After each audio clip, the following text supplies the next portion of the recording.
Hey guys, welcome back to another episode. In this one, we're going to be comparing the Fantom O to Zenology. Which one should we choose? To get us started, the Fantom O and Zenology both work around Roland's ZEN-Core technology. Now, the ZEN-Core technology is what powers a lot of their instruments. Now, if we cut over to Zenology, just like the Fantom, you can have ZEN-Core presets, and you can have wave model expansions, and you can have modeled synth expansions, and you keep going down and you have more Zen presets. Now, the Fantom is similar. You can have ZEN-Core presets, you can have modeled expansions like the Jupiter 8, etc. And what we're going to kind of focus on, because I don't have any model expansions on here, is the ZEN-Core presets. Okay, to start this off, we're going to compare the presets that are in the board that are also in Zenology. Now, to note, not every sound that's in the Fantom is in Zenology, and not every sound that's in Zenology seems to be in the Fantom. Now, there's thousands of sounds in the Fantom, and there's thousands of sounds in Zenology Pro. So obviously, I'm not going to demo every single one, but the sound is where we're going to start. So in Zenology, we're going to go all. And let's try the shine pad. And in order to find the shine pad on the Fantom, we're going to hit single tone. We're going to press enter.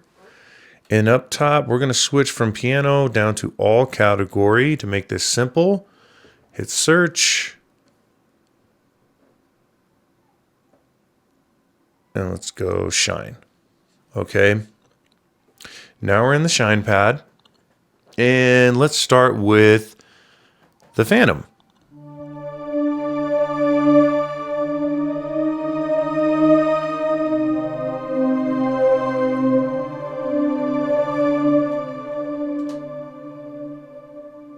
And now I'm going to go ahead and mute the Fantom.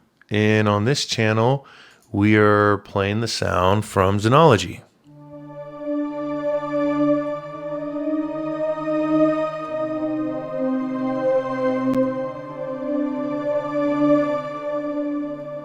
All right, now let's go over to the next on Zenology. Let's click on the bit brass and let's search in here for bit brass. So go here, bit brass, okay. All right, now let's start with Zenology.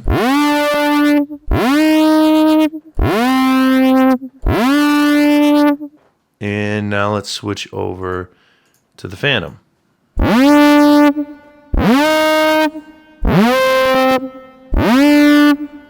Now, the loudness isn't exactly 1-to-1, but essentially it's the same sound. Now, you're going to notice a little bit of difference on the Fantom. It has some additional reverb on here. And this happens a lot because of how they built Zenology as opposed to how they built the Fantom. To kind of explain what's happening, we click in and we go to FX. You see on our MFX in Zenology, it's the lo-fi compress. And on the reverb, it's the SR-V2000. But look at our reverb send here and our reverb send here. It's off. Now, if we go Shift, Master Effects, and let's go to Chorus and Reverb. By default, your Master Effects stays on whatever you left it on. So my send level's at 40%. The SR-V2000 is the same reverb. But if we back up and we take a look at our MFX, it is the same lo-fi compress. Now, this is a little annoying in my opinion, but I kind of understand why they did it. First, the complaint. If you want to do sound design in Zenology Pro, which I'll have another video on later, you can make changes to your reverb send and everything else. And then when you export it onto the Fantom, it's only going to make the change to the MFX here. It has additional effects right here that I can't seem to find in Zenology Pro. But on your keyboard, it's going to stay the same right there. And the reason why this is frustrating is because if you want to just make subtle reverb changes, I don't understand why there couldn't be a mode on the Fantom that when you're in single tone, that it completely does all the same changes that your preset that you made in Zenology has. So it's a 1-to-1. And you can do this test through where you start to look through all your different presets and notice that they don't sound exactly the same. And this reverb is why. Okay. Now, if you exit, you can turn the reverb off right here, but it stays off no matter what patch you're on. And that's another frustrating part, because if some of these presets, the reverb's off, and some of them they're on, and it would be nice if there was a mode or a Zenology mode that matched it 1-to-1 when you're in your single tone. But small complaint from a user. Now, I'm not going to go through every single preset, but you can hear the similarities. Now, pros and cons. If you're a hardware user, obviously the board is going to have a lot more things built into it. You can layer sounds. In Zenology, they're plug-in by plug-in. If you want to layer sounds in Zenology, you're going to have to load another instance of Zenology on here. On the board, you can just layer them up to 16 over here. Obviously, you get a bunch of additional features onto the board, pads, sample settings. You also get pretty hands-on with the board shaping. You get a visual representative in Zenology that's a lot better than the board on that instance. But if you're just comparing sound, then obviously they're the same for certain things, excluding the reverb effect, right? Price point. The Fantom 06, $1,500. Zenology Pro, $229, something like that. But the Zenology Pro is not going to come with all the expansions. If we go into Roland, I have the Ultimate membership, but if we back out, if you want to purchase, $229, and then you'd have to go through and buy everything individually, which is going to add up to a lot of money. But if you're on the monthly, $20 a month, it can be a lot. But if you only have one cloud account, then it's not that bad. Obviously, I always recommend saving your projects as flattened in audio. So if you decide later on that you don't want to use a subscription model anymore, you don't lose any of the songs that you made while on it. If you're running them only as a VST, if you unsubscribe, then you're not going to be able to use it. That's the con of subscription. But it does give you an entry point. I think too, if you're curious as to how the Fantom sounds, you could, in theory, just try out Zenology Pro, and the sounds that are coming out of your computer are pretty much the same sounds that are going to come out of the Fantom, excluding the quantity. Now, a loss for the Fantom O is the space. It's only going to give you 256 megabytes of space. If you, let's go user and scroll our user banks, you can go up to 2,000 presets, which is okay amount, but because the ZEN-Core presets don't take up more space than the wave model expansions, I don't understand why they didn't give us maybe at least 4,000 on here to really kind of beef up the amount of presets that you can put onto this board.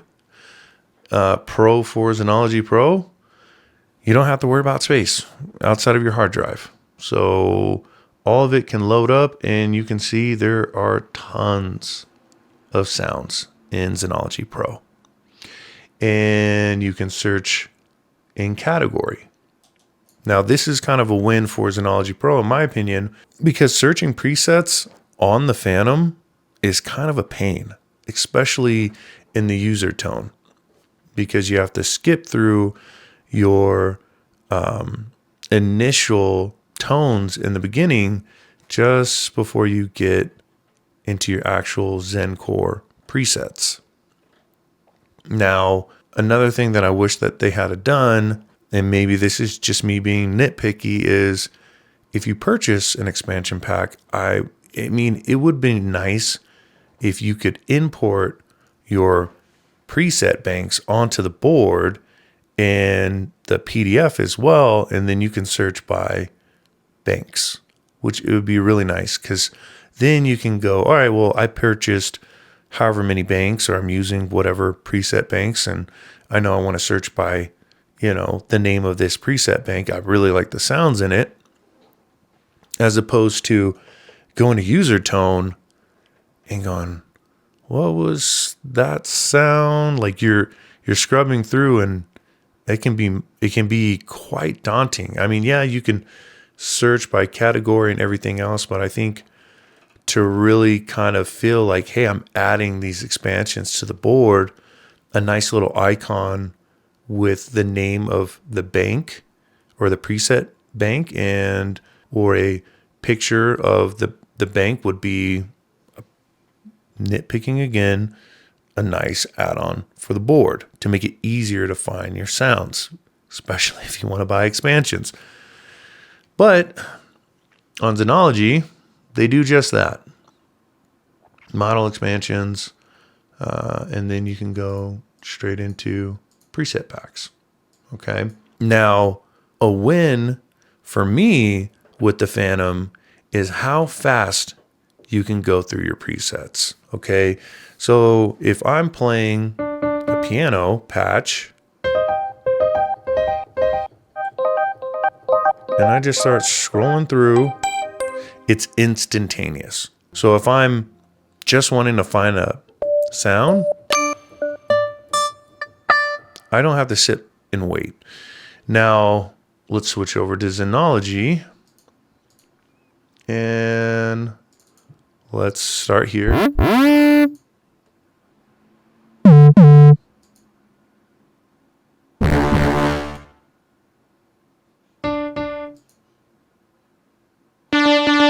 You get the idea.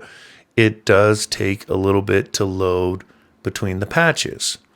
In my opinion, that speed is really nice on the Fantom. Call me bougie, but I like how fast I can search through the presets on the Fantom. Another thing to note, if you're loading Zenology, let's drag a new instance, or let's do this. Let's go ahead, delete Zenology, and let's load a new instance of Zenology. And this is real time.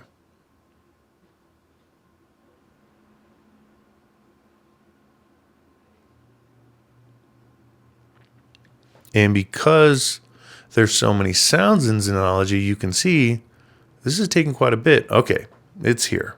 And I have a pretty decent computer. Now, when we load the second one, it's not going to be as long. Now, with the Fantom, its initial boot up is not long, but not short either. So let's turn it off. Let's turn it back on.